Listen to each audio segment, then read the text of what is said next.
Hello નમસ્કાર મિત્રો, ફરી એકવાર તમારું સ્વાગત છે આપણા બધાની આ યુટ્યુબ ચેનલ ફોરપી એજ્યુકેશનમાં.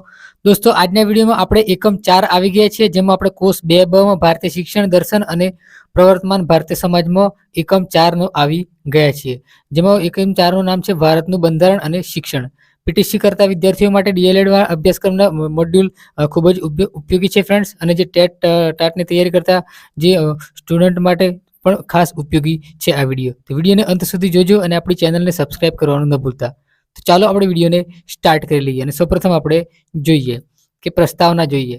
પ્રશિક્ષણાર્થી મિત્રો, હવે એકમ 1માં આપણે ભારતની જે પ્રાચીન અને મધ્યકાલીન તેમજ બ્રિટિશ સમયની જે શિક્ષણ પ્રણાલી વિશે અભ્યાસ કર્યો હતો. બરાબર, શિક્ષણના વિકાસ માટે જે તે શાસકોએ આપેલા યોગદાન અને પ્રોત્સાહનથી આપણે વાકેફ છીએ. પ્રાચીન સમયમાં વિશ્વ પ્રસિદ્ધ વિદ્યાપીઠો જેવી કે નાલંદા, વલભી, તક્ષશિલા વગેરે પ્રચલિત હતી. બ્રિટિશ શાસનના પ્રયાસો દ્વારા મુંબઈ, મદ્રાસ અને કલકત્તા વિશ્વવિદ્યાલયોની જે સ્થાપના થઈ હતી. આ સંસ્થાઓએ શિક્ષણના ક્ષેત્રે મહત્વપૂર્ણ યોગદાન આપ્યું હતું.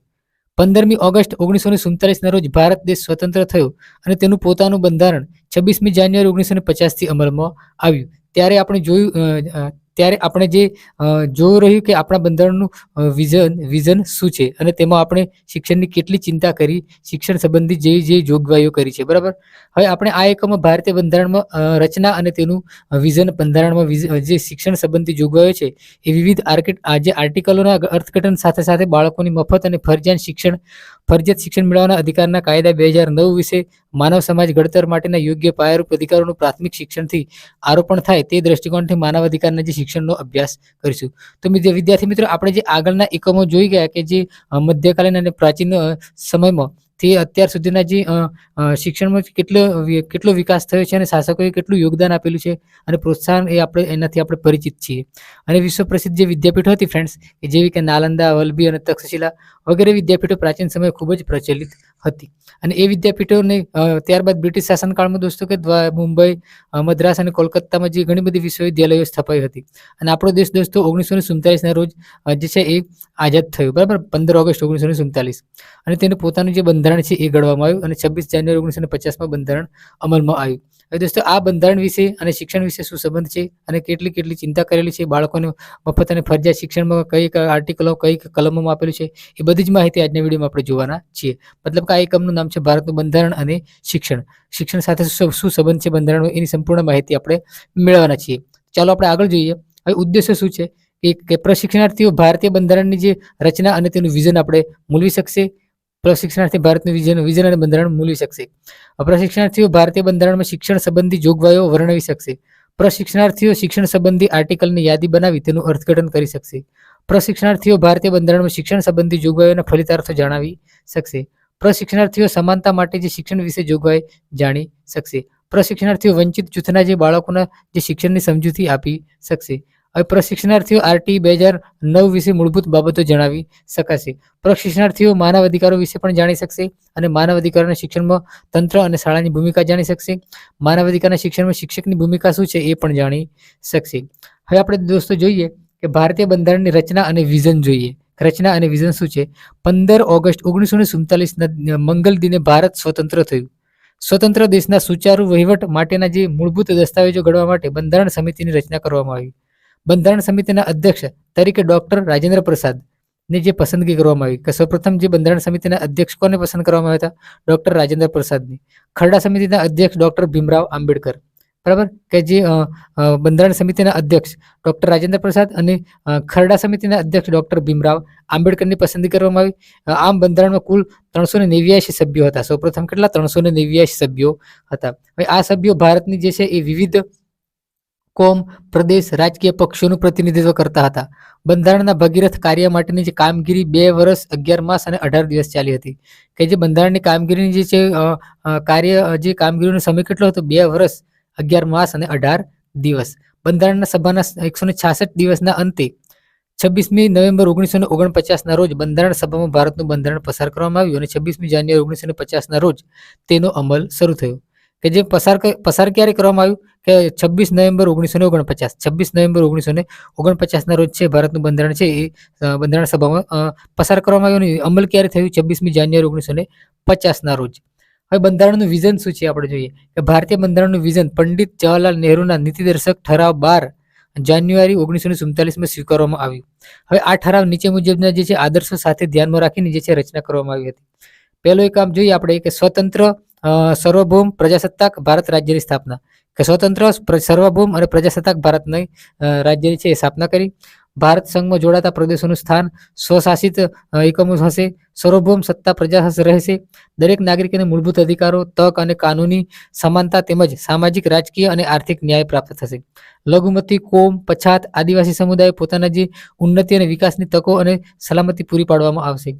પ્રજાસત્તાક રાજ્યના વિસ્તારની અખંડિતતાનું અને સાર્વભૌમ હકોનું રક્ષણ અને ન્યાય સંસ્કૃત રાજ્યના રાષ્ટ્ર કાયદાઓ અનુસાર કરવામાં આવશે. આ રીતે પ્રાચીન સભ્યતા જગતમાં પોતાનું માનભર્યું તથા ન્યાયોચિત સ્થાન મેળવશે. વિશ્વ શાંતિ તેમજ માનવજાતના કલ્યાણ માટે પોતાનો સંપૂર્ણ ફાળો આપશે. આગળ જોઈએ દોસ્તો, ઉપરોક્ત બાબતોને ધ્યાનમાં રાખીને ભારતના દરેક નાગરિકના કલ્યાણ માટે ઘડતર કરવામાં આવ્યું છે. બરાબર, બંધારણનું ઘડતર કરવામાં આવ્યું છે. આ તમામ આદર્શો ભારતીય બંધારણમાં અને આમુખમાં પ્રતિબિંબિત થાય છે. ભારતનું બંધારણ વિશ્વનું સૌથી મોટું લેખિત બંધારણ છે. ખાસ યાદ રાખજો ફ્રેન્ડ્સ કે ભારતનું બંધારણ વિશ્વનું સૌથી મોટું લેખિત બંધારણ છે. બંધારણની શરૂઆત આમુખથી થાય છે. બંધારણની શરૂઆત શેનાથી થાય છે ફ્રેન્ડ્સ? કે આમુખથી થાય છે. આમુખનો શાબ્દિક અર્થ પ્રસ્તાવના થાય છે. કે આમુખનો શાબ્દિક અર્થ શું થાય? પ્રસ્તાવના થાય છે. પણ અહીં આમુખ ફક્ત પ્રસ્તાવના ન રહેતા તેનાથી વિશેષ આમુખ બંધારણનું હાર્દ છે. તે બંધારણના આદર્શો અને ધ્યેયોનું વર્ણન કરે છે.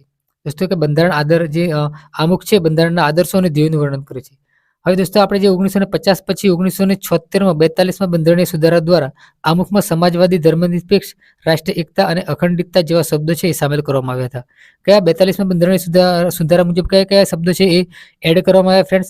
સમાજવાદી, ધર્મનિરપેક્ષ, કયો? સમાજવાદી, ધર્મનિરપેક્ષ, રાષ્ટ્રીય એકતા અને રાષ્ટ્રની એકતા અને અખંડિતતા, આ શબ્દ છે ઉમેરવામાં આવ્યા. બરાબર.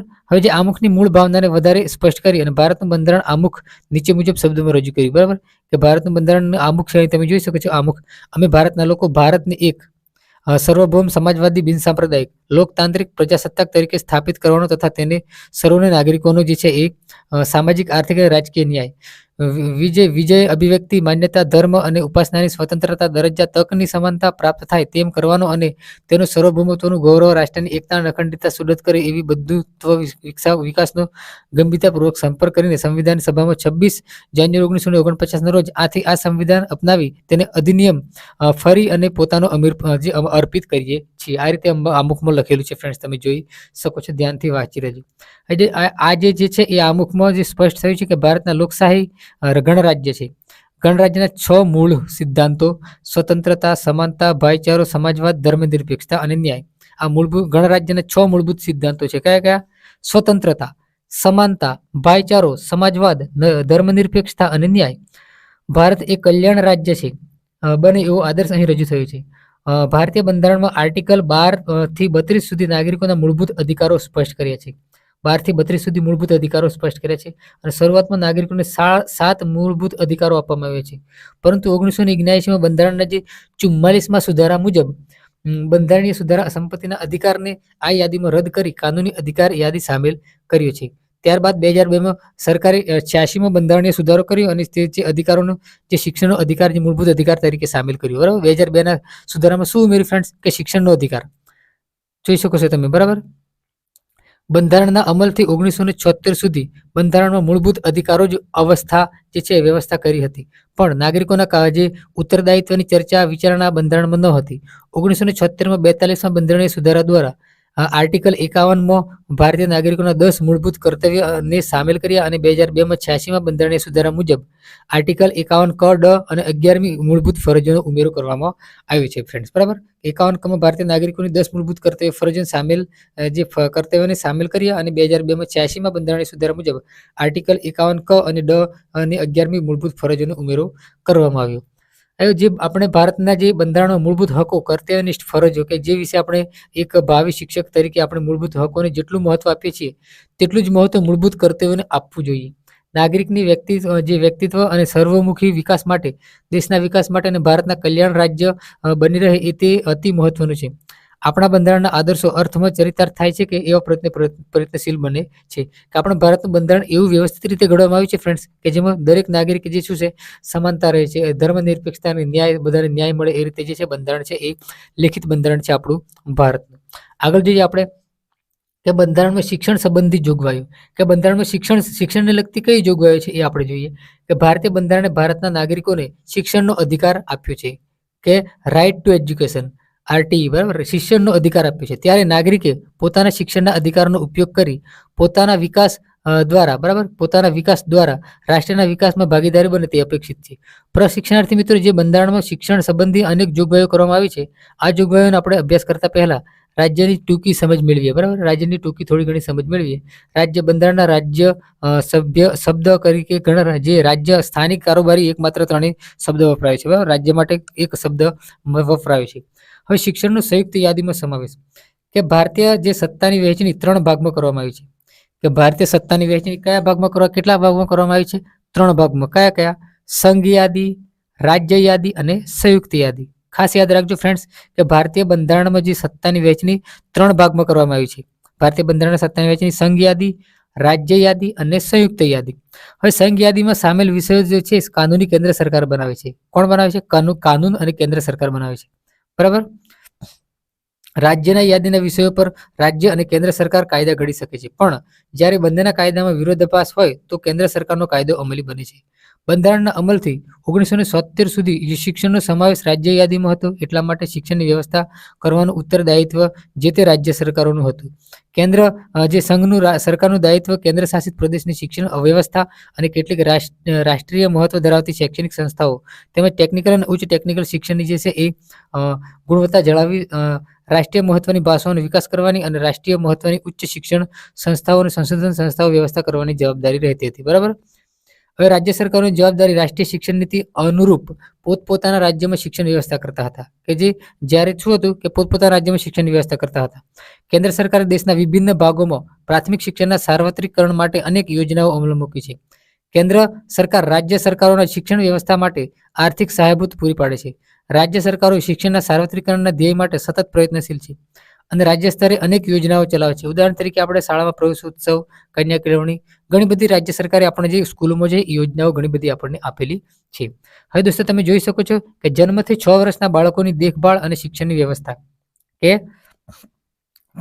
કે જન્મથી 6 વર્ષના બાળકોની દેખભાળ અને શિક્ષણની વ્યવસ્થા સોરી દોસ્તો બંધારણના આર્ટિકલ 45માં ઘોષણા કરાઈ હતી કે રાજ્ય બંધારણના અમલની શરૂઆતથી 10 વર્ષના સમયગાળાની અંદર 14 વર્ષ સુધીના તમામ બાળકોને મફત અને ફરજિયાત શિક્ષણ આપવાની વ્યવસ્થા કરી છે બરાબર પરંતુ 2002માં 86માં બંધારણીય સુધારા 2002માં 86માં બંધારણીય સુધારા દ્વારા તેમાં ફેરફાર કરવામાં આવ્યો છે અને એ મુજબ 0 થી 6 વર્ષના બાળકોને દેખભાળ અને તેમની શિક્ષણની વ્યવસ્થા કરવાની જવાબદારી રાજ્યની રહેશે આ રીતે બંધારણમાં સુધારો કરવામાં આવેલો છે હવે દોસ્તો 6 થી 14 વર્ષના બાળકો માટે છે મફત અને ફરજિયાત શિક્ષણ 6 થી 14 વર્ષના બાળકો માટે ભારતીય બંધારણમાં જોઈ શકો છો ફ્રેન્ડ્સ કે જે ભારતીય બંધારણના આર્ટિકલ 45માં ઘોષણા કરવામાં આવી હતી કે રાજ્યના બંધારણના અમલથી 10 વર્ષના સમયગાળાની અંદર 14 વર્ષ સુધીના તમામ બાળકોને મફત અને ફરજિયાત શિક્ષણ આપવાની વ્યવસ્થા કરવામાં આવશે 10 વર્ષની અંદર 6 થી 14 વર્ષના તમામ બાળકોને મફત અને ફરજિયાત શિક્ષણ આપવામાં આવશે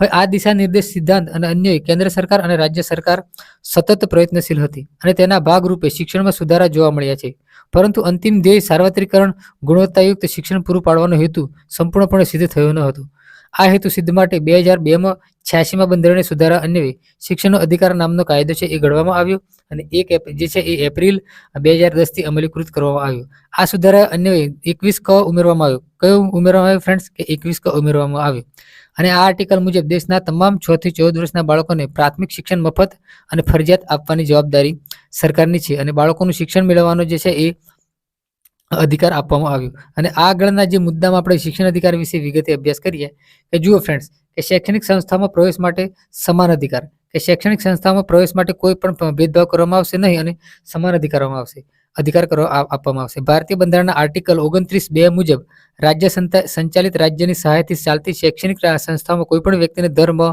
જાતિ જ્ઞાતિ ભાષાના અધિકાર પ્રવેશથી વંચિત રાખી શકાશે નહીં તેવી જોગવાઈ કરવામાં આવી છે અને શિક્ષણ અધિકારના અમલથી આર્થિક સહાય લેતી નહીં હોય તે શાળાઓને પણ આ લાગુ પડે છે કઈ કલમ આર્ટિકલ 29(2) મુજબ રાજ્યમાં સંચાલિત કોઈ પણ ચાલતી શૈક્ષણિક સંસ્થાઓમાં કોઈ પણ વ્યક્તિને ધર્મ જાતિના ભેદભાવ વગર એડમિશન છે એ આપવામાં આવશે અને તેને ભણાવવામાં આવશે ફ્રેન્ડ્સ હવે આગળ જોઈએ કે જે સ્ત્રી શિક્ષણ સંબંધી જોગવાઈઓ કઈ કઈ છે? સ્ત્રી શિક્ષણ સંબંધી જોગવાઈઓ પ્રાચીન સમયની જેમ જ ભારતીય બંધારણમાં સ્ત્રી શિક્ષણને મહત્વ આપવામાં આવ્યું છે.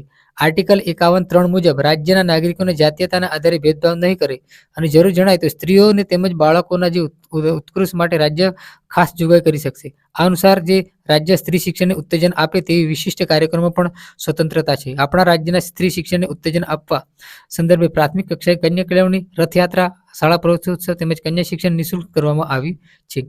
હવે સમાજના નબળા વર્ગ અને અનુસૂચિત જાતિ, અનુસૂચિત જનજાતિના બાળકો માટે શિક્ષણની જોગવાઈ શું છે એ આપણે જોઈએ કે બંધારણના આર્ટિકલ 17 મુજબ અસ્પૃશ્યતા, છૂત અછૂત બરાબર, છુઆ અછૂત બરાબર તેની લગતી બાબતોને પ્રતિબંધિત કરી છે તેમજ તેના માટે દંડનીય જોગવાઈઓ કાયદામાં કરવામાં આવેલ છે. સમાજમાં અને શાળામાં આ પ્રકારના ભેદભાવ વચ્ચે બાળકોને રાખવામાં ગેરબંધારણીય છે. હવે આર્ટિકલ 46માં જણાવ્યા અનુસાર રાજ્ય સમાજના નબળા વર્ગો વિશેષ કરીને અનુસૂચિત જાતિઓ, અનુસૂચિત જનજાતિઓના શૈક્ષણિક તથા આર્થિક હિતોનું જે વિશેષ ધ્યાન આપી સામાજિક ન્યાય એ બધા પ્રકારના શોષણથી રક્ષણ કરવું જોઈએ નહીં અને અનુસૂચિત જાતિ અને અનુસૂચિત જનજાતિના વિદ્યાર્થીઓ માટે રાજ્ય સરકારે ખાસ જોગવાઈ કરી છે. સરકારની જે શાળાના તમામ બાળકોને મફત પાઠ્યપુસ્તક અને ગણવેશ આપે છે તેમજ શિષ્યવૃત્તિની પણ જોગવાઈ કરવામાં આવી છે બરાબર અનુસૂચિત જાતિ અને જનજાતિના વિદ્યાર્થીઓ બાળકો માટે.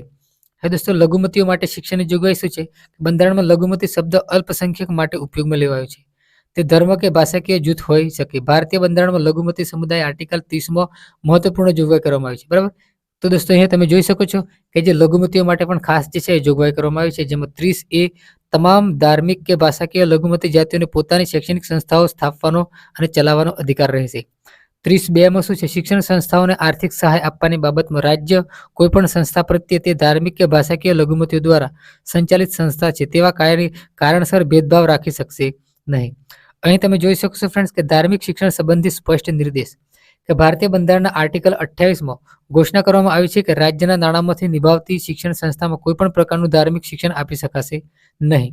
ધાર્મિક શિક્ષણ આપી શકાશે નહીં તેમજ સહાય દ્વારા ચાલતી અથવા રાજ્ય માન્ય કરેલી શિક્ષણ સંસ્થાઓમાં હાજરી આપનાર કોઈપણ વ્યક્તિને એવી સંસ્થામાં અપાતા ધાર્મિક શિક્ષણમાં સંસ્થા સાથે સંકળાયેલી મકાનમાં ચાલતી ધાર્મિક વિધિમાં હાજર રહેવાની ફરજ પાડી શકાશે નહીં બરાબર.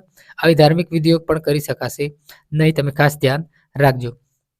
હવે દોસ્તો મહત્વની રાષ્ટ્રીય ભાષાઓનું શિક્ષણ ભારતીય બંધારણમાં આર્ટિકલ નંબર 344(1) અન્વયે 15 ભાષાઓને મહત્વની રાષ્ટ્રીય ભાષાઓ તરીકે ઘોષિત કરી છે.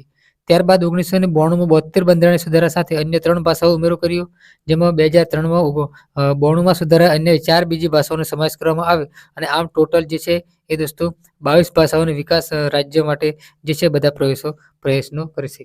રાષ્ટ્રભાષા હિન્દી માટેની જોગવાઈ ભારતીય બંધારણમાં આર્ટિકલ 343માં હિન્દીને સંઘની જે રાજ્યભાષા તરીકે ઘોષિત કરી અને સંઘ સરકારના પત્ર વ્યવહારનું માધ્યમ હિન્દી સ્વીકાર્યું છે. આ ઉપરાંત આર્ટિકલ 351માં તેના વિકાસ, પ્રચાર માટેની વિશેષ વ્યવસ્થા કરવાની જવાબદારી પણ રાજ્યને ઘોષિત કરી છે. માતૃભાષામાં શિક્ષણ ભારતીય બંધારણના આર્ટિકલ 350(ક) જોગવાઈ કરવામાં આવી છે કે તે અનુસાર પ્રાથમિક શાળાના બાળકોને પોતાની માતૃભાષામાં શિક્ષણ મળી રહે તેવી વ્યવસ્થા પણ રાજ્ય સરકારે પૂરી પાડવી જોઈએ. માતા પિતા કે વાલીની જવાબદારી ભારતીય બંધારણમાં શિક્ષણ વ્યવસ્થા પૂરી પાડવાની જવાબદારી રાજ્યની કે જે તે સંબંધી જોગવાઈઓ અભ્યાસ કર્યો હોય તે બંધારણીય 2002 અંતર્ગત પહેલીવાર ભારતીય બંધારણ નાગરિકોને દરેકની શિક્ષણની જવાબદારી છે એ નક્કી કરવામાં આવેલી છે. હવે દોસ્તો ભારતીય બંધારણના આર્ટિકલ 51(ક)(ડ) માં વાલી કે ગાર્ડિયનને 6 થી 14 વર્ષના બાળકોને 51(ક)(ડ) બરાબર 6 થી 14 વર્ષના બાળકોને શૈક્ષણિક તકો પૂરી પાડવી તે મુજબની જોગવાઈ કરવામાં આવી છે. ભારતમાં શિક્ષણનો અધિકાર અમલમાં આવતા શિક્ષણનું સાર્વત્રિક તેમજ ગુણવત્તાયુક્ત શિક્ષણનો હેતુ સિદ્ધ થયો છે બરાબર. દોસ્તો તમે જે પુસ્તક વાંચતા હતા GCERTનું પુસ્તક એમાં આજે 6 થી 14 વર્ષના બાળકોને જે શૈક્ષણિક 51(ક)(ડ) તમે જોઈ શકો. ડમાં તમે જોજો કે આ મૂળભૂત ફરજ આપેલી છે એ તમે મૂળભૂત ફરજની અંદર આ લખેલું છે તમે ખાસ જોઈ લેજો, એકવાર તમે ચેક કરી લેજો ફ્રેન્ડ્સ બરાબર. લોકશાહી રાષ્ટ્ર અને તેના નાગરિકોના વિકાસ માટે બંધારણમાં શિક્ષણનો અધિકાર પોતાના નાગરિકોને આપી એક સબળ રાષ્ટ્ર, વિકસિત રાષ્ટ્ર નિર્માણ તરફ કદમ મૂક્યું છે. ત્યારે આદર્શ નાગરિક અને આદર્શ વાલી બને તેના જે ભાવિ નાગરિકોનું નિર્માણ યશભાગી બનીએ છીએ. હવે ભારતીય બંધારણમાં સમાનતા માટે શિક્ષણ જોઈએ કે ભારત લોકશાહી દેશ છે બરાબર. ભારત કેવો દેશ છે ફ્રેન્ડ્સ કે લોકશાહી દેશ છે. ભારતના બંધારણમાં પ્રત્યેક નાગરિકોને 7 મૂળભૂત અધિકાર આપવામાં આવે છે. તમે જો GCERTની ચોપડીમાં તમે જોઈ શકો છો. આ અધિકારો દેશના બધા જ નાગરિકોને કોઈપણ જાતના ભેદભાવ સિવાય ભોગવે છે. બંધારણ આ અધિકારોના રક્ષણની ખાતરી આપે છે. નાગરિકોના મૂળભૂત હકોનું રક્ષણ અને લોકશાહીનું જ રક્ષણ કરે છે બરાબર. સમાનતા માટેની શિક્ષણની સંકલ્પના આપણે જોઈએ. સમાન શૈક્ષણિક તક આપવામાં સમાનતા માટે શિક્ષણ એ કોઈ પણ લોકશાહી દેશના પાયામાં રહેલો આદર્શ છે. ભારતીય બંધારણ એ પ્રત્યેક નાગરિકને તેની બુદ્ધિશક્તિની મર્યાદામાં રહીને પોતાનો વિકાસ સાધવાનો હક આપેલ છે. સમાન શૈક્ષણિક તકમાં શિક્ષણ પ્રાપ્તિની સમાનતાનો હક અને તેના દ્વારા વ્યક્તિ છે એ વિકાસનો આદર્શ અભિપ્રેત કરેલ છે. બરાબર, વ્યક્તિ વિકાસનો પણ આદર્શ અભિપ્રેત કરેલો છે. આ દેશમાં રહેતી તમામ વ્યક્તિઓને પોતાની બૌદ્ધિક મર્યાદામાં રહીને પોતાનો મહત્તમ વિકાસ સાધવાનો અબાધિત અધિકાર છે. બરાબર, તેને કોઈ પણ રોકવામાં આવશે નહીં. બરાબર, બૌદ્ધિક મર્યાદામાં રહીને પોતાનો વિકાસ માનવી કરી શકે છે.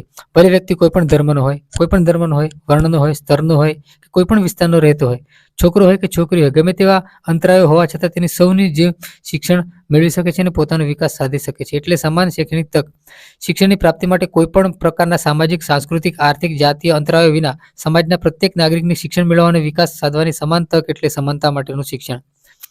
વિદ્યાર્થી શાળામાં પ્રવેશ મેળવે એટલાથી સમાન શૈક્ષણિક તક પ્રાપ્ત થતી નથી. શાળામાં પ્રવેશ મેળવી લીધા બાદ પ્રત્યેક વિદ્યાર્થીને શૈક્ષણિક વિકાસની એકસરખી તક પ્રાપ્ત થવી જોઈએ. ભારતીય બંધારણમાં આર્ટિકલ 15 મુજબ શૈક્ષણિક સંસ્થામાં કોઈ પણ વ્યક્તિને ધર્મ, વંશ, જાતિ, લિંગ કે જન્મસ્થળના આધારે ભેદભાવ કે પ્રતિબંધિત કરી શકાશે નહીં. તો કોઈ પણ ભેદભાવ, જાતિ, લિંગ એ પણ કોઈ પણ પ્રકારનો ભેદભાવ કરી શકાશે નહીં. દાખલા કે તું હિન્દુ છે, દાખલા કે તું નીચ કુળનો છે તો તેને સ્કૂલમાં એડમિશન નહીં આપવામાં આવે એવું કોઈ પણ કહી શકશે નહીં અને તે એડમિશન આપવું જોઈએ. બરાબર, હવે બીજા અર્થમાં એમ કહી શકાય કે શિક્ષણ એક એવું પરિબળ છે કે જેના દ્વારા સમાજમાં સમાનતા લાવી શકાય છે અને શિક્ષણ દ્વારા સૌનો આર્થિક વિકાસ સાધવો જોઈએ. વિકાસ શિક્ષણ દ્વારા જાતિ, લિંગભેદ, જ્ઞાતિભેદ દૂર થવા જોઈએ. આર્થિક પરિસ્થિતિ આધારિત સમાજના ઉચ્ચ, મધ્યમ અને નીચલા વર્ગોની જે વચ્ચે ખાઈ દૂરથી થવી જોઈએ અને આ માટે સૌને સમાન શૈક્ષણિક તક મળવી જોઈએ. દોસ્તો, તમે જોઈ શકો છો કે equality is not always equality. બરાબર, તમે જોઈ શકો છો this is equality, this is equality. મતલબ અહીંયા કહેવાનો મતલબ એ છે અહીં સમાનતા દાખવવામાં આવી છે ફ્રેન્ડ્સ. બરાબર, હવે દોસ્તો તમે જોઈ શકો છો અહીંયા ચિત્ર તમને આપેલું છે. આ જે છે આમાં તમે જોઈ શકો છો ફ્રેન્ડ્સ કે આમાં જે સમાનતા નથી. બરાબર, આમાં સમાનતા નથી. હવે તમે જોઈ શકો છો આમાં સમાનતા છે. જુઓ, આની જોડે જે ડબલું હતું આ વ્યક્તિને આપી દીધું તો ત્રણે સમાન થઈ જાય. બરાબર, તમે જોઈ શકો છો આમ એકબીજાની જે છે એ ભેદભાવ રાખ્યા વગર એકબીજાની હેલ્પ કરવી જોઈએ. હવે આરટીઆઈ 2009ના અમલથી પ્રાથમિક શાળામાં કોઈ પણ જાતના ભેદભાવ વિના બધાને માટે પૂરતો સમય તથા વિષયવસ્તુ સાથે મફત અને ફરજિયાત શિક્ષણની સુવિધા વ્યવસ્થા રાજ્ય દ્વારા કરવામાં આવેલી છે. તમે જોઈ શકો છો ચિત્રમાં ફ્રેન્ડ્સ. સમાન શૈક્ષણિક તકની જરૂરિયાત. ભારત લોકશાહી દેશ છે. લોકશાહી દેશમાં નાગરિકો પોતાનું મહત્વ સમજે તે માટે શિક્ષણની જરૂરિયાત ઊભી કરવામાં આવી છે. કે નાગરિક છે પોતાનું મહત્વ સમજે તે માટે શિક્ષણની વ્યવસ્થા છે એ ઊભી કરવામાં આવી છે. ભારત દેશના પ્રાણ પ્રશ્નો ગરીબી, બેકારી, વસ્તી વધારો, પર્યાવરણ અસમતુલા ઉકેલ માટે જ. બરાબર, દેશની આર્થિક, સામાજિક, ઔદ્યોગિક વિકાસ માટે કે દેશનો આર્થિક વિકાસ થાય, દેશમાંથી ગરીબી દૂર થાય તે માટે શિક્ષણ આપણને જે દાખલ કરવામાં આવ્યું છે અને દરેકને શિક્ષણ મળે એ માટે, દરેકનો વિકાસ થાય એ માટે અહીંયા જે બંધારણમાં જોગવાઈઓ કરવામાં આવેલી છે. હવે દોસ્તો, જે રાષ્ટ્રીય એકતા અને ભાવનાત્મક એકતા, સામાજિક અને સાંસ્કૃતિક પરિવર્તન, બિનસાંપ્રદાયિકતા, જાતીય સમાનતા, પર્યાવરણ જાળવણી, નાના કુટુંબની ભાવનાનું પાલન, વૈજ્ઞાનિક વલણ જે મૂલ્યો છે એ વિકાસ કરવાનો હોય છે. દેશમાં આર્થિક અને સામાજિક ક્ષેત્રે પ્રવર્તમાન અસમાનતા દૂર કરવા માટે શૈક્ષણિક જે સમાન તક માટે કોઠારી શિક્ષણ પંચની જે ભલામણો છે આપણે જોઈએ. શિક્ષણ ફીની નાબૂદી. શિક્ષણના તમામ તબક્કે મફત શિક્ષણ આપવાનું ધ્યેય રાષ્ટ્રનું અંતિમ ધ્યેય હશે. આ ભલામણની ફલશ્રુતિ રૂપે આરટીઈ 2009ના અમલ અન્વયે પ્રાથમિક શાળામાં 6 થી 14 વર્ષના તમામ બાળકોને મફત અને ફરજિયાત શિક્ષણ આપવામાં આવે છે. ખાનગી શાળામાં નબળા વંચિત જૂથના બાળકોને માટે પ્રથમ ધોરણમાં પ્રવેશ માટે 25% અનામત વ્યવસ્થા છે એ કરવામાં આવેલી છે. દોસ્તો, મફત પાઠ્યપુસ્તકો.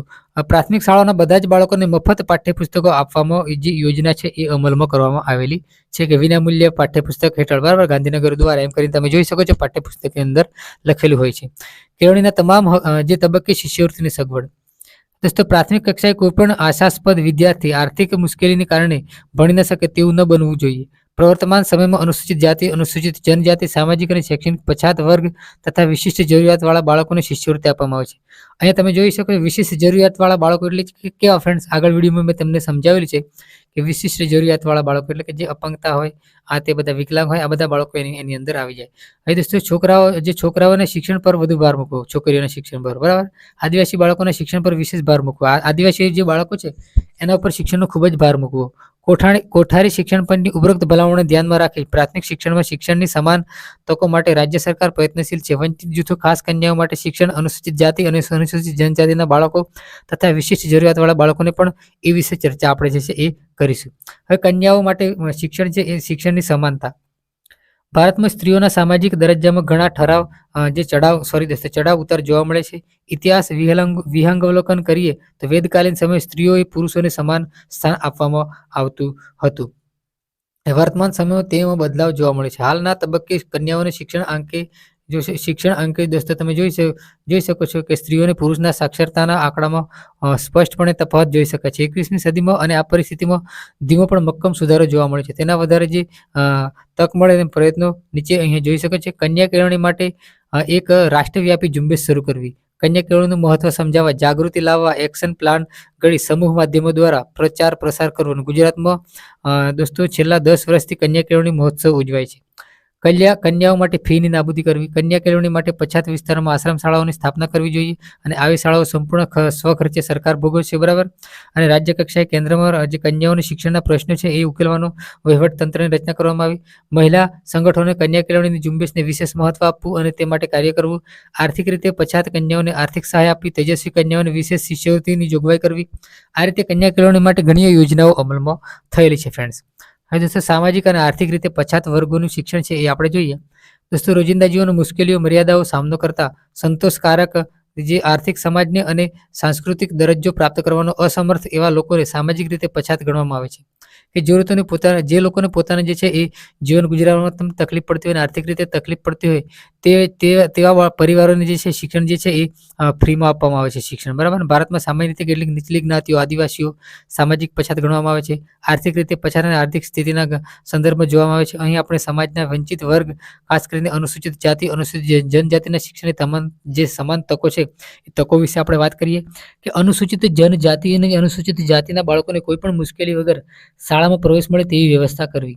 શાળામાં અસ્પૃશ્યતા સમાનતા માટે જે બાધક છે, આથી બંધારણના આર્ટિકલ 17 દ્વારા અસ્પૃશ્યતાની નાબૂદી કરવામાં આવી છે. તેનું કોઈ પણ સ્વરૂપ, આચરણ, પ્રતિબિંબ શાળામાં આ પ્રકારનું ભેદભાવયુક્ત વાતાવરણ નિર્માણ કરવામાં આવ્યું છે, બરાબર. કે કોઈ પણ સ્કૂલમાં કોઈ પણ પ્રકારનો ભેદભાવ કરવામાં આવશે નહીં, બરાબર. તેવી કલમ નંબર આર્ટિકલ 17માં જે છે એ જોગવાઈ કરવામાં આવેલી છે ફ્રેન્ડ્સ. તો ફ્રેન્ડ્સ વિડીયોને લાઇક કરજો, ચેનલને સબસ્ક્રાઇબ કરવાનું ન ભૂલતા અને તમારા મિત્રોને આ વિડીયોની લિંક જરૂરથી શેર કરજો. મિત્રો, જે સમજાવવું પડે છે એ આપણે સમજાવીએ છીએ, બાકીનું જે છે આપણે ફટાફટ જે છે એ લઈ લઈએ છીએ, કેમ કે તમને સમજણ પડી જાય છે એવું છે અમુક વસ્તુ તો, બરાબર. શાળામાં પછાત વર્ગના બાળકો અન્ય બાળકોથી જુદા ન પડે તેની તકેદારી રાખવી. શાળામાં આ માટે વિશિષ્ટ પ્રકારના કાર્યક્રમોનું આયોજન કરી બધા જ વિદ્યાર્થીઓને ભાગીદારી બનાવવા. પાઠ્યપુસ્તકો, અભ્યાસક્રમો ઢાંચો પ્રાદેશિક વિસ્તારના વાતાવરણને અનુરૂપ બનાવો, કે જે પ્રાદેશિક વિસ્તારના જે પણ અનુસૂચિત જાતિ, જનજાતિના વિસ્તારોના લોકોને સમજણ પડે એ રીતનું જે છે એ અભ્યાસક્રમ બનાવો. જે પછાત વર્ગના મુખ્ય પ્રશ્ન ભાષાનો હોય છે, તેઓની વિવિધ બોલીઓમાં માધ્યમ દ્વારા શિક્ષણ અને વ્યવસ્થા ઊભી કરવી અને અનુસાર શિક્ષણ કાર્ય કરવું. તેની તે સ્થાનિક ભાષામાં શિક્ષણ આપવું, માતૃભાષામાં. પછાત વર્ગોવાળા વિસ્તારમાં વધુને વધુ આશ્રમ શાળાઓ શરૂ કરવી. પછાત વર્ગના વિદ્યાર્થીઓને પ્રોત્સાહન માટે શિષ્યવૃત્તિ આપવી, આર્થિક સહાય આપવી અને પ્રાથમિક શાળાઓમાં શિષ્યવૃત્તિ, ગણવેશ, પાઠ્યપુસ્તકો વગેરે મફત આપવો, નિઃશુલ્ક આપવો ફ્રેન્ડ્સ, બરાબર. હવે આગળ જે વિશિષ્ટ જરૂરિયાતવાળા બાળકોને CWSN બાળકો, વિશિષ્ટ જરૂરિયાતવાળા બાળકો એટલે કેવા? CWSN, બરાબર. વર્ગખંડમાં અધ્યયન સમસ્યા ધરાવતા બાળકો હોય. આ બાળકો વારસાગત અથવા અગત્ય પર્યાવરણના અભાવે સમસ્યા ધરાવે છે. વિદ્યાર્થીઓને નિમ્ન પ્રકારની બુદ્ધિ શક્તિ, કાનની બહેરાશ, આંખની નબળાઈ વગેરે આંતરિક ક્ષતિઓ તેમજ અન્ય શારીરિક ઘોડખાપણ જેવી બાહ્ય ક્ષતિઓ વગેરે અન્યની નડતી ક્ષતિઓ છે. આ બધી ક્ષતિઓને અધ્યયન સમસ્યા સર્જે છે. ભણવામાં તેમની મુશ્કેલીઓ પડે છે, બરાબર. કોઈ અપંગ બાળક હોય, કોઈને દેખાતું ન હોય, કોઈ જે લંગડા હોય, બરાબર. આ રીતે જે છે ક્ષતિઓ દૂર કરવામાં આવે. શિક્ષકને સજાગ રહી સતત પ્રયત્નશીલ રહેવું જોઈએ. સમાનતા માટેની શિક્ષણની સંદર્ભે અહીં નીચેની બાબતો છે એ અહીં આપવામાં આવેલી છે કે વિશિષ્ટ જરૂરિયાતવાળા બાળકોની સમાનતા માટેની જોગવાઈઓ અહીં આપેલી છે. વિશિષ્ટ જરૂરિયાતવાળા બાળકોના શિક્ષણ સંદર્ભે ચર્ચા કરીએ તો જ્યારે શાળા આરોગ્ય તપાસ વિશે ખાસ ધ્યાન આપી વિશિષ્ટ જરૂરિયાતવાળા બાળકોની સમસ્યાઓથી પરિચિત થઈ તે સમસ્યા દૂર કરવામાં મદદરૂપ બનવું અને તે અંગે વાલીઓને માર્ગદર્શન આપવું. વિશિષ્ટ જરૂરિયાતવાળા બાળકો સાથે સહાનુભૂતિભર્યું વર્તન કરવું જોઈએ. આ બાળકોને સામાન્ય બાળકો સાથે અધ્યયન પ્રવૃત્તિઓમાં સહભાગી બનાવવા જોઈએ. વિશિષ્ટ જરૂરિયાતવાળા બાળકોને વર્ગમાં યોગ્ય હોય તેવી બેઠક વ્યવસ્થા કરવી. દાખલા તરીકે શ્રવણની વિશેષ જરૂરિયાતવાળા બાળકોને દ્રષ્ટિની ખામી ધરાવતા બાળકોને આગળની હરોળમાં સ્થાન આપવું જોઈએ. માનસિક ક્ષતિ ધરાવતા બાળકો માટે અધ્યયન દરમિયાન મૂર્ત શૈક્ષણિક સાધનોનો ઉપયોગ કરવો જોઈએ. શરીર ખોડ ખાપણવાળા વિદ્યાર્થીઓ માટે શિષ્યવૃત્તિની જે છે એ વ્યવસ્થા કરવી જોઈએ. બરાબર, કે આ જે ખોડ ખાપણવાળા વિદ્યાર્થીઓને જે છે વિશિષ્ટ આગવું સ્થાન આપવું જોઈએ સ્કૂલની અંદર, અને તેમને માન આપવું જોઈએ અને તેમની સાથે સહાનુભૂતિ પ્રેમપૂર્વક વર્તન કરવું જોઈએ. તેને સોતડાપણું આપણે જે છે એ કરવું કહેવું જોઈએ નહીં. બરાબર, હવે દોસ્તો જે વિશેષ જરૂરિયાતવાળા બાળકો છે એ બાળકોને જે છે ભારતીય બંધારણના નિર્માણ માટે જે જોગવાઈઓ છે સમાન કરવામાં આવે છે. સમાજના મોટા સમૂહ વંચિત દૂર રાખવામાં જે છે એ પ્રબંધ કરાવે છે. શિક્ષક તરીકે શિક્ષણમાં સમાનતા લાવવા માટે તે વર્ગખંડમાં સાકાર આગળ વધેની સમાનતા જાળવે તે સમાવેશી, મતલબ કે આ વિશે દ્વિતીય વર્ષના કોર્સમાં આપણે 2 સમાવેશી શિક્ષણ કોર્સ અંતર્ગત અભ્યાસ કરવાના છીએ બીજા વર્ષની અંદર. બરાબર, સમાવેશી શિક્ષણ કહીએ છીએ. શિક્ષણનો અધિકાર. બરાબર, રાઇટ ટુ એજ્યુકેશન એક્ટ 2009 પ્રસ્તાવના આપણે જોઈએ કે પ્રાથમિક શિક્ષણના સાર્વત્રિકરણ માટેના જે અધિકાર 2009માં પૂર્વ અને અનેક જે પ્રયાસો થયા છે આ બાબતે કાયદાકીય સ્વરૂપ મળતા શું ફેરફાર આવશે તે વિશે આપણે ચર્ચા કરવાના છીએ. અને બાળકના પ્રાથમિક શિક્ષણ માટે સામુદાયિક પ્રયાસ થાય અને જે તે કક્ષાએ જવાબદારી સુનિશ્ચિત થાય એ માટે બાળકને મફત અને ફરજિયાત શિક્ષણનો અધિકાર અધિનિયમ 2009 ઘડવામાં આવ્યો. કયો કે ભારતને જે અધિનિયમ 2009 મફત અને ફરજિયાત શિક્ષણ બાળકને. બરાબર, આ કાયદાને ટૂંકમાં RTE right to education act 2009 અથવા તો શિક્ષણના અધિકાર તરીકે ઓળખવામાં આવે છે. બરાબર, રાઇટ ટુ એજ્યુકેશન બીજું નામ શું છે ફ્રેન્ડ? શિક્ષણના અધિકાર. પ્રસ્તુત એકમમાં બાળકોના જે શિક્ષણ મેળવવાના અધિકાર સંદર્ભે આપણે જે છે એ જોગવાઈ છે કરેલી છે. એ જોગવાઈ વિશે આપણે ચર્ચા કરવાના છીએ. અહીં ઉદ્દેશો તમે જોઈ શકો છો ફ્રેન્ડ્સ, કે ઉદ્દેશો છે બાળકોનું મફત અને ફરજિયાત શિક્ષણ અધિનિયમ 2009 ની મૂળભૂત બાબતો વિશે જાણી શકશો. બાળકોના મફત અને ફરજિયાત શિક્ષણ અધિકાર અધિનિયમ 2009 ની વિશિષ્ટ જરૂરિયાત જોગવાઈઓ છે એ જોગવાઈઓ પણ તે જાણી શકશે. બાળકોને મફત અને ફરજિયાત શિક્ષણનો અધિકાર છે અધિનિયમ 2009 છે એ વિશે આપણે થોડી ઘણી માહિતી મેળવી લઈએ. બાળકોના મફત અને ફરજિયાત શિક્ષણના અધિકારનો અધિનિયમ ભારતીય સંસદ દ્વારા ઓગસ્ટ 2009માં પસાર કરવામાં આવ્યો હતો. 26મી ઓગસ્ટ 2009. બરાબર, ખાસ તારીખ તમે યાદ રાખજો. 26 ઓગસ્ટ 2009 ના દિવસે આ જે છે એ મહિમ રાષ્ટ્રપતિ દ્વારા જે છે બહાલી આપવામાં આવી હતી. અને ત્યારબાદ 1 એપ્રિલ 2010 થી જમ્મુ અને કાશ્મીર સિવાયના સમગ્ર દેશમાં સ્વરૂપે જે છે અમલીકરણ કરવામાં આવ્યું હતું. સૌપ્રથમ જે જમ્મુ કાશ્મીર સિવાય આખા જે છે દેશમાં છે એ અમલી કરવામાં આવ્યો હતો. બરાબર, 1 એપ્રિલ 2010 થી 26 ઓગસ્ટ 2009 દિવસે જે છે એ બહાલી આપવામાં આવી હતી, પસાર કરવામાં આવ્યું હતું. 26મી ઓગસ્ટ 2009, 26 ઓગસ્ટ 2009 ખાસ યાદ રાખજો ફ્રેન્ડ્સ કે 26મી ઓગસ્ટ 2009 ના રોજ છે પસાર કરવામાં આવ્યો હતો.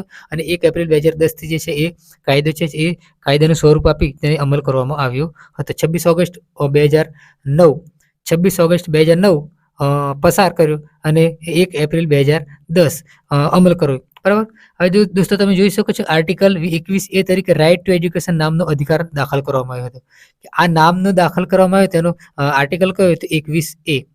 આર્ટિકલ 45માં ફરજિયાત પ્રાથમિક શિક્ષણની જગ્યાએ દરેક રાજ્ય 6 વર્ષ સુધીના બાળકને માટે પૂર્વ પ્રાથમિક જે સંભાળ અને શિક્ષણ માટેના પ્રયાસો કરવા જોઈએ આ બાબત ઉમેરવામાં આવી. 51 ક એમાં સુધારો કરી માતા પિતા કે વાલી 6 થી 14 વર્ષના બાળકોને પ્રાથમિક શિક્ષણ મેળવવા માટેની તક આપેલી છે. બરાબર, એ સુધારો કરવામાં આવ્યો 51 એ. બરાબર, તેના મુજબ સુધારો કરવામાં આવ્યો. હવે દોસ્તો તમે જોઈ શકો છો બાળકોને મફત અને ફરજિયાત શિક્ષણનો અધિકાર છે 2009માં 7 પ્રકરણો હેઠળ કુલ 38 કલમો આપવામાં આવી છે. બરાબર, કેટલા 7 પ્રકરણો અને 38 કલમો આપવામાં આવી છે રાષ્ટ્રીય ફરજિયાત શિક્ષણ અધિનિયમ મુજબમાં. બરાબર, રાઇટ ટુ એજ્યુકેશન 2009માં 7 પ્રકરણો અને 38 કલમો. અહીંયા તમે જોઈ શકો છો ફ્રેન્ડ્સ કે પ્રકરણ નંબર આપેલું છે અને અહીંયા કલમ નંબર આપેલો છે અને અહીંયા અગત્યની જોગવાઈ આપેલી છે. પ્રકરણ નંબર 1માં કુલ ક્રમ 1 અને 2. બરાબર, ટૂંકું શીર્ષક અને વ્યાપક પ્રારંભ. પ્રકરણ 2 કલમ નંબર 3 થી 5માં મફત અને ફરજિયાત શિક્ષણનો હક પ્રવેશ અંગે અને શિક્ષણ માટે જોગવાઈઓ કરવામાં આવેલી છે 3 થી 5 નંબરની કલમમાં. પ્રકરણ 3 6 થી 11 ની નંબરની કલમમાં યોગ્ય સારવાર, સ્થાનિક સ્વતંત્રતા, માતા પિતાની ફરજો. 12 થી 28 શાળા અને શિક્ષકોની જવાબદારી. પ્રકરણ 5માં 29 થી 30 આર્ટિકલ છે એમાં જે છે કલમમાં અભ્યાસક્રમ અને પ્રાથમિક શિક્ષણ પૂરું પાડવું. પ્રકરણ નંબર 6 અને કલમ નંબર 31 થી 34 બાળકોના અધિકારોનું શિક્ષણ.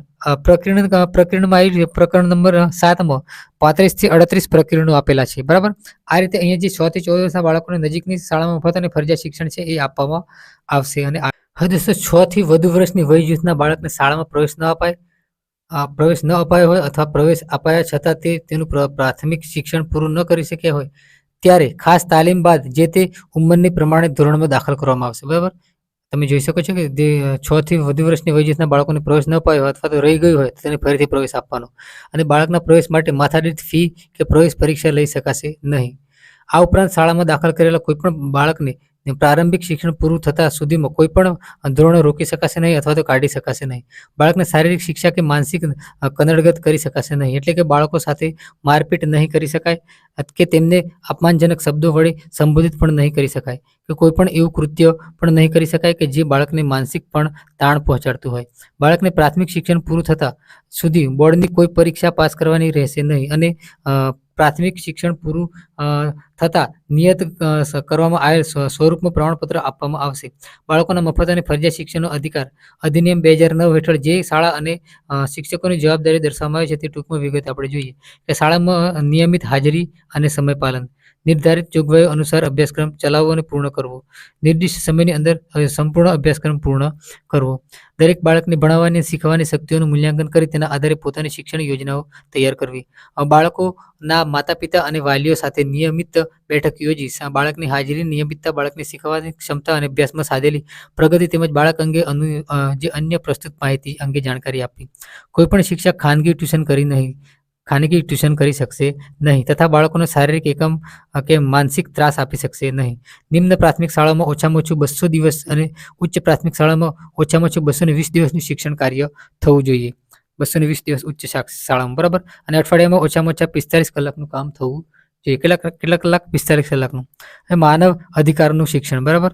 માનવ અધિકાર એટલે શું આપણે જોઈએ ફ્રેન્ડ્સ કે જે માનવ અધિકાર કોને કહેવાય આ બાબત આપણે જોઈએ. માનવ અધિકારનો અર્થ વ્યક્તિના જીવન, સ્વતંત્રતા, સમાનતા તેમજ ગરિમા સાથે સંબંધ ધરાવતા ભારતીય સંવિધાન દ્વારા પ્રમાણભૂત જે અધિકારો છે, જે અધિકારોને આંતરરાષ્ટ્રીય કરારમાં વર્ણિત છે.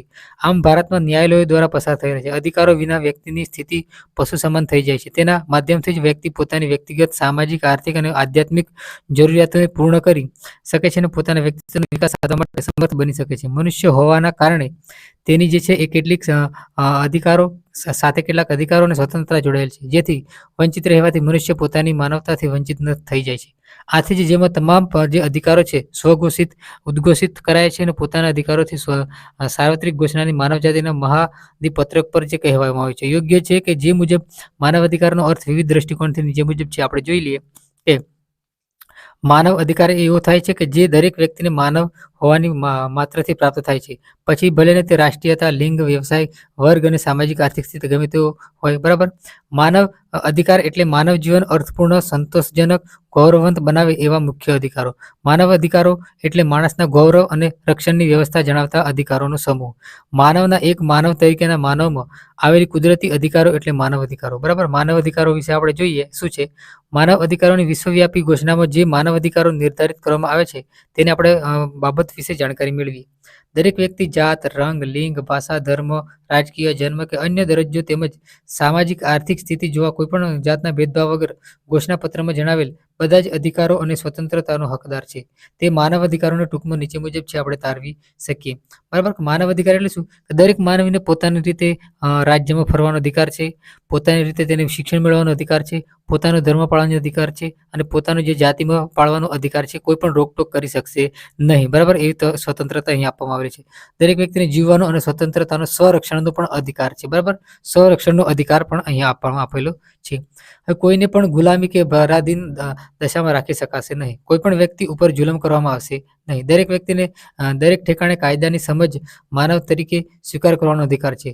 કાયદા સમક્ષ સર્વ માણસનો સમાન છે અને કોઈ પણ જાતના ભેદભાવ વગર કાયદાનું રક્ષણ સમાન ધોરણે મેળવવાનો હકદાર છે. દરેક વ્યક્તિને સંવિધાન દ્વારા પ્રાપ્ત મૂળભૂત અધિકારોનો ભંગ કરતા કૃત્યો માટે સક્ષમ રાષ્ટ્રીય ન્યાયાધીશ દ્વારા અસરકારક ઉપયોગ કરવાનો હક છે, બરાબર. કોઈ પણ વ્યક્તિને આપખુદ રીતે ગિરફ્તાર કરવામાં, અટકાયત રાખવામાં અથવા તો દેશ નિકાલ કરવામાં આવશે નહીં.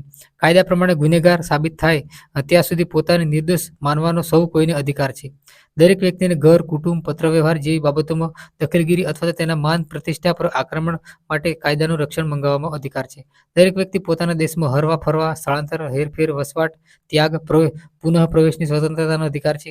દરેક વ્યક્તિને અન્યાયમાંથી છટકીને બીજા દેશમાં અન્ય દેશમાંથી લઈને આશ્રય લેવાનો અધિકાર છે. કોઈપણ વ્યક્તિ પાસેથી આપખુદ રીતે તેની રાષ્ટ્રીયતાનો હક જૂટવી લેવામાં આવશે નહીં અથવા તો તેની રાષ્ટ્રીયતામાં ફેરફાર કરવાની હકથી વંચિત રાખી શકાશે નહીં. મતલબ કે અહીંયા દરેક રીતે જે છે એ માનવીને જે માણસને જે એ છૂટછાટ આપવામાં આવેલી છે. કોઈ પણ પ્રકારે કોઈ પણ સમયે આપણે દેશમાં ફરી શકે છે માણસ, અને કોઈને આપણે જે છે એ અપહરણ છે કે જુલમ કરવામાં આવતો કરી શકાશે નહીં. કોઈને તેના મન વગર પકડીને બેસાડી રાખવામાં આવશે નહીં અથવા તો ધરપકડ કરી મતલબ કે તેની જે કોઈ પણ જુલમો કરવામાં આવશે નહીં, એવી અહીંયા આપણને જે છે એ શું છે એ અધિકાર આપવામાં આવેલા છે. પુરુષો અને સ્ત્રીઓ કોઈ પણ જાતનો કે ફ્રેન્ડ્સ તમે જોઈ શકો છો કે પુરુષો અને સ્ત્રીઓ કોઈ પણ જાતના ભેદભાવ વગર લગ્ન, કુટુંબ સંબંધ, સ્વતંત્રતાનો અધિકાર આપવામાં આવેલો છે. વ્યક્તિને એકલા તેમજ બીજાના સાથે મિલકત રાખવાનો પણ અધિકાર છે. વાલી મિલકત આપખુદ રીતે જૂટવી શકશે નહીં. દરેક વ્યક્તિને વિચાર, અંતઃકરણ અને ધર્મની સ્વતંત્રતાનો અધિકાર છે. બરાબર. દરેક વ્યક્તિ અભિપ્રાય અને ઉચ્ચારણની સ્વતંત્રતાનો અધિકાર છે. દરેક વ્યક્તિને શાંત સભા અને મંડળી રચવાની પણ સ્વતંત્રતાનો અધિકાર છે. દરેક વ્યક્તિ પ્રત્યક્ષ રીતે સ્વતંત્ર રીતે ચૂંટેલા પ્રતિનિધિઓ દ્વારા પોતાના દેશની સરકારમાં ભાગ લેવાનો અધિકાર છે. દરેક વ્યક્તિને પોતાના દેશની જાહેર નોકરીઓ સમાન પ્રવેશનો અધિકાર છે.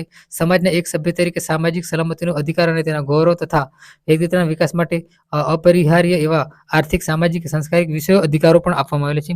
દરેક વ્યક્તિને કામ કરવાનો, મુક્ત રીતે નોકરી પસંદ કરવાનો, કામ ન્યાયસંગત અને સાનુકૂળ પરિસ્થિતિઓને બેકારી સામે રક્ષણ મેળવવાનો અધિકાર છે. કોઈ પણ જાતના ભેદભાવ વગર દરેકનું સમાન કામ માટે પણ વેતન આપવામાં લેવાનું છે એ અધિકાર રહેલો છે.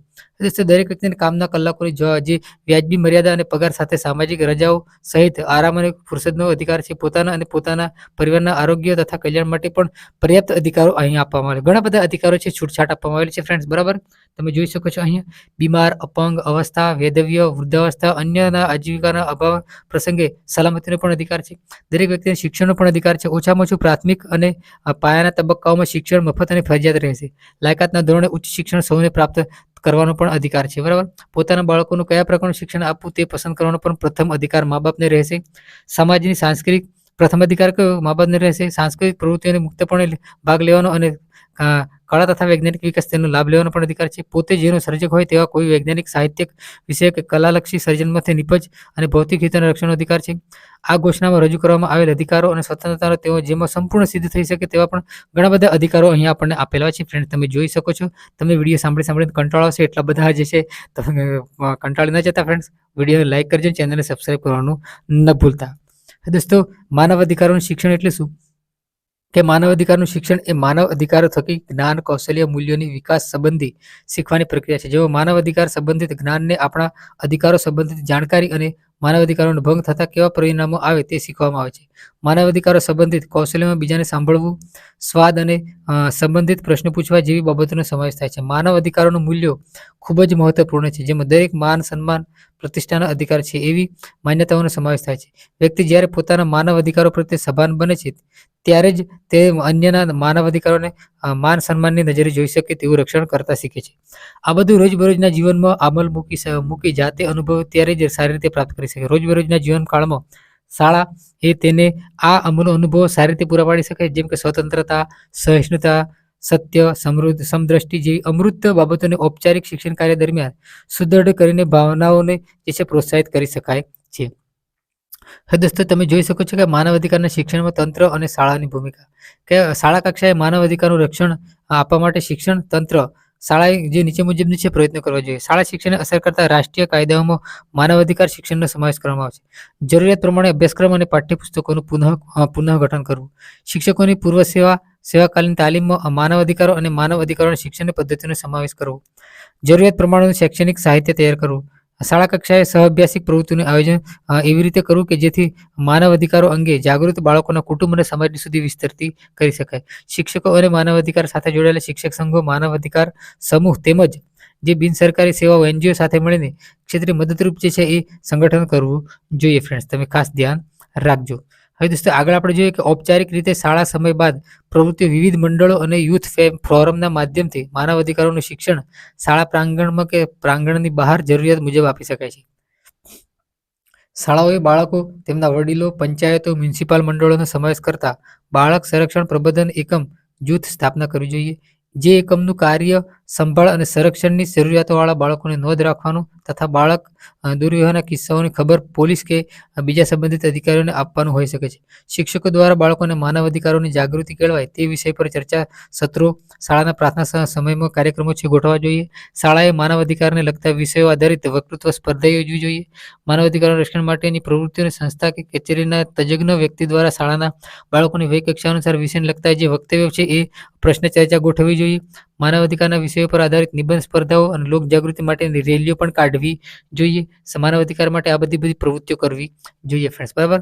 હવે જો માનવ અધિકારના શિક્ષણમાં શિક્ષકની ભૂમિકા શું છે? શિક્ષકે બાળકોના ફ્રેન્ડ, ફિલોસોફર અને ગાઈડ બનવું જોઈએ.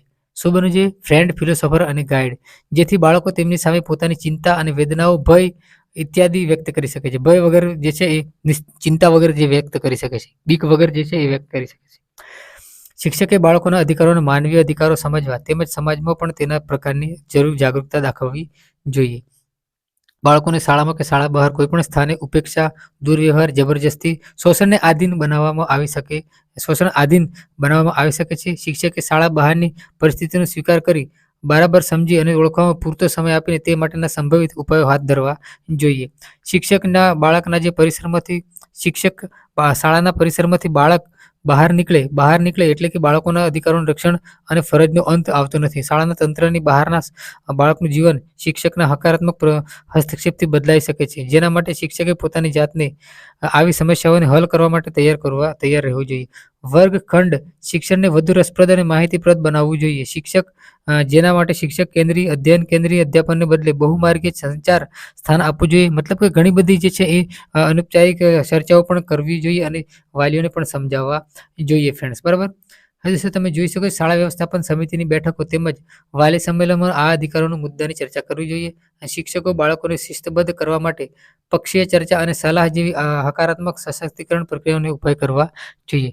સંગઠિત કાર્યક્રમોમાં બાળકોને સમાવિષ્ટ કરવા જોઈએ. આ ઉપરાંત શિક્ષકે તેમને વિવિધ જવાબદારીઓ સોંપવી અને સાથે સાથે તેમને જરૂરી માર્ગદર્શન પણ આપવું જોઈએ. શાળાના અન્ય શિક્ષકોની મદદ લઈને પણ બાળકો માટે આજુબાજુના સંરક્ષણાત્મક વાતાવરણ નિર્માણ કરવામાં આવે અને તેને મજબૂત બનાવવામાં આવે તે માટે શિક્ષકે આગળ આવવું જોઈએ. વર્ગખંડમાં વિદ્યાર્થીઓ જ્યારે અસ્પૃશ્યતા, દંગાઓ, જાતીયતા જેવા સંવેદનશીલ મુદ્દાઓથી ચર્ચા કરે તો મતાંતર રજૂ કરતા હોય ત્યારે શિક્ષકે જાગૃત રહીને ઊભી થતી આવી બાબતોને લગતી જે શંકાઓનું નિષ્પક્ષીય રીતે સમાધાન કરવું જોઈએ, બરાબર. આવી જે દંગા છે, અસ્પૃશ્યતા છે, આવું બધું ઊભું થતું હોય તેને જે નિવારણ કરવા માટે શિક્ષકે આગળ આવવું જોઈએ. ઘણીવાર માનવ અધિકારના શિક્ષણમાં પરંપરાઓ, મૂલ્યો, માન્યતાઓ વગેરે બાબતોને અડચણરૂપ પણ બની શકે છે. શિક્ષકે તેને દૂર કરવાનો પ્રયત્ન કરવો જોઈએ. કે પરંપરાઓ, મૂલ્યો, માન્યતાઓ પણ શિક્ષકને વિદ્યાર્થીઓને ભણવા મુશ્કેલ થતી હોય તેને દૂર કરવાનો પણ પ્રયત્ન શિક્ષકે કરવો જોઈએ. શિક્ષકે માનવ અધિકારને લગતી પ્રવૃત્તિઓ હાથ ધરતા પહેલા પ્રશાસન સમક્ષ તેને મહત્વની ચર્ચા કરી તેઓને સારી પેઠે વ્યાપક કરવા જોઈએ. કે જેને જે આવા માનવ અધિકારને લગતી પ્રવૃત્તિઓ હાથ ધરતા પહેલા શિક્ષકે જે છે એ પ્રશાસનને જણાવવું જોઈએ અને તેની જે છે ચર્ચા કરવી જોઈએ. ત્યારબાદ તેને જે છે એ આગળ વધવું જોઈએ. દોસ્તો, શિક્ષકે સહાનુભૂતિ, નૈતિકતા અને પડકારો, માનવ ગૌરવ તથા સમાનતા જેવી સંકલ્પનાઓ વિશે તેમની ધારણા અને રોજિંદા અનુભવો તેમજ જવાબદારીઓ વગેરે બાબતોને અધ્યાપનમાં સંકલિત કરવી જોઈએ. આ રીતે શિક્ષણ, માનવ અધિકાર અને બાળકોનું મફત ફરજિયાત શિક્ષણ RT 2009 મુજબ આપવામાં આવેલું છે. અને આ બધી ઘણી બધી યોજનાઓ જે બંધારણમાં આપણને આપવામાં આવેલી છે. હવે આ એકમની અંદર શું ભણી ગયા છે આપણે ટૂંકમાં જોઈ લઈએ. આ એકમના અંતે આપણે ભારતીય બંધારણની રચના, તેના આદર્શ, ભારતીય સમાજ અને નાગરિક ચર્ચા આગમુખમાં સ્પષ્ટ કરવામાં આવી છે. ત્યારબાદ બંધારણમાં શિક્ષણ સંબંધિત પૂર્વ પ્રાથમિક શિક્ષણ સંસ્થાઓમાં પ્રવેશ, સ્ત્રી શિક્ષણ, ભાષા શિક્ષણ વિશે અભ્યાસ કર્યો, બરાબર. આ જ એકમમાં આપણે બંધારણમાં સમાનતા, શિક્ષણની ચર્ચા વિશે પણ, વંચિત જૂથો વિશે પણ વાત કરી. દેશભરમાં પ્રાથમિક શિક્ષણ ગુણવત્તા સુધારણા અને આમૂર્ત પરિવર્તન માટેની સૌથી મોટી પ્રયાસો બાળકોને શિક્ષણ મેળવવાનો અધિકાર મળ્યો છે. આ કાયદાની જોગવાઈઓ અને તેના તાર્કિક અર્થઘટનથી ભાવિત પ્રાથમિક શિક્ષણ વ્યાપક થવું જોઈએ. આ કાયદાઓ અને તેના અંતર્ગત ગુજરાત સરકારે ઘડેલા નિયમોનું પાલન તમામ પ્રાથમિક શાળાઓમાં થાય તે જરૂરી છે અને તે દરેક વ્યક્તિના વિકાસમાં અને જીવનમાં જીવવામાં મહત્વનો ભાગ ભજવવા માનવ અધિકાર છે. આ અંગે જાણકારી મેળવી, માનવ અધિકાર વિશે પણ આપણે માહિતી મેળવી.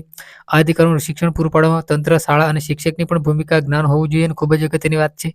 21મી સદીમાં ભારત વિકસિત રાષ્ટ્રોની હરોળમાં બેસીએ તે માટે શિક્ષણની ભારતીય બંધારણમાં સાકાર કરી શકે અને નાગરિકોને તરીકેની ભૂમિકા ભજવી શકે. આ બાબત અત્યારે જ સાકાર થશે જ્યારે સમાજ શિક્ષણનું સમજ માહિતી અને વાકેફ રહેશે. બરાબર, આ બાબત ત્યારે સમજમાં આવશે શિક્ષણ વિશે સમાજ સમજી શકશે અને પોતાના બાળકીને અથવા બાળકને ભણાવવા મોકલી શકશે સ્કૂલમાં અને તે આગળ વધશે. બરાબર, જો સમાજ જાગૃત થશે તો જે છે આપણો દેશ પણ વિકાસ થશે ને સમાજનો પણ વિકાસ થશે ને આપણા બાળકનો પણ વિકાસ થશે. અને આવા જે પૂર્વ પ્રાથમિક શિક્ષણ મતલબ કે જે વિશેષ જરૂરિયાતવાળા બાળકોને પણ વ્યવસ્થિત રીતે જે સામાન્ય બાળકો સાથે ભણવાનો અધિકાર આપેલો છે અને મફત અને ફરજિયાત શિક્ષણ 6 થી 14 વર્ષના બાળકોને આપવામાં આવેલું છે. ફ્રેન્ડ્સ, મફત પુસ્તક, ગણેશ શિષ્યવૃત્તિ યોજના, આ બધું જ આપણને જે બંધારણમાં હક આપવામાં આવેલો છે.